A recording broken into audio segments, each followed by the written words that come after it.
ask yourself about the worst case scenario. Would you be able to deal with the worst case scenario?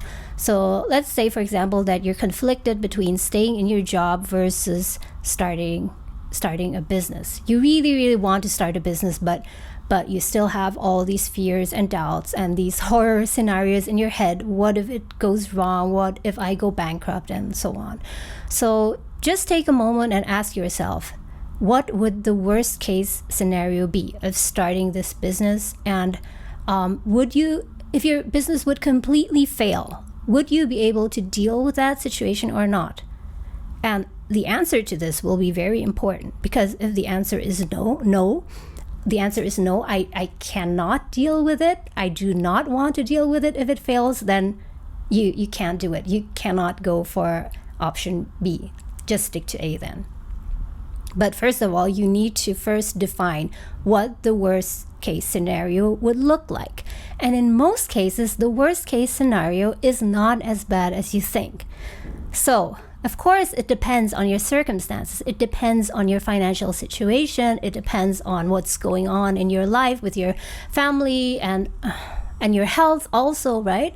But let's just say, for example, that you're in good health and you have some emergency savings. Let's say you have even just $20,000 or $30,000 in emergency savings, and you have a retirement account with some money in there. And now you decide to leave your job, which pays you $50,000 or even $100,000 to go and start that new business.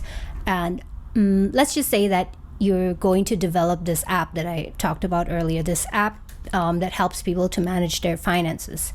And you hire people and you get some investors on board. Let's say that you get a seed fund of $500,000. So not the entire, not the whole amount of money that you will need to develop that app to the end, but it's really just some seed fund to get you going in the beginning.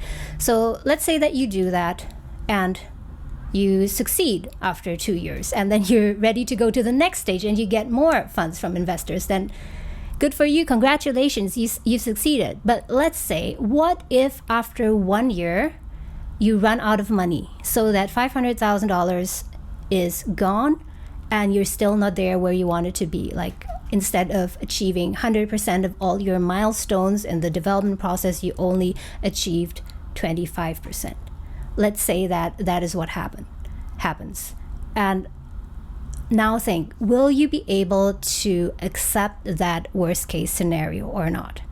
And it is likely to be the worst case scenario, because it shouldn't go lower than that. I mean, you could say that it could be worse, which is you achieved nothing at all, like zero. But I don't think so. I think that anyone who has the guts, the courage, and the will to start a business, they will achieve something. I mean, even if you don't achieve what you set out to achieve, you will achieve something. You will achieve some learning, or you will have developed some part of that app, even though you didn't finish it.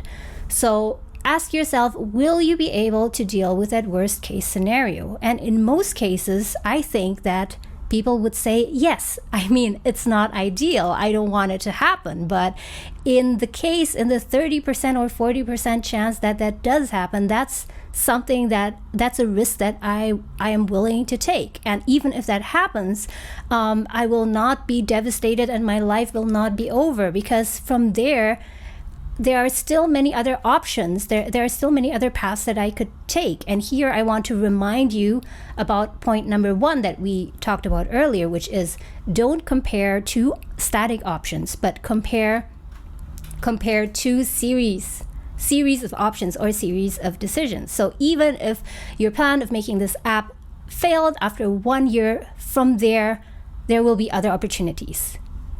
You can tweak your product, you go back to your investors, you talk to them, or there are other things that you can do. It's not completely over.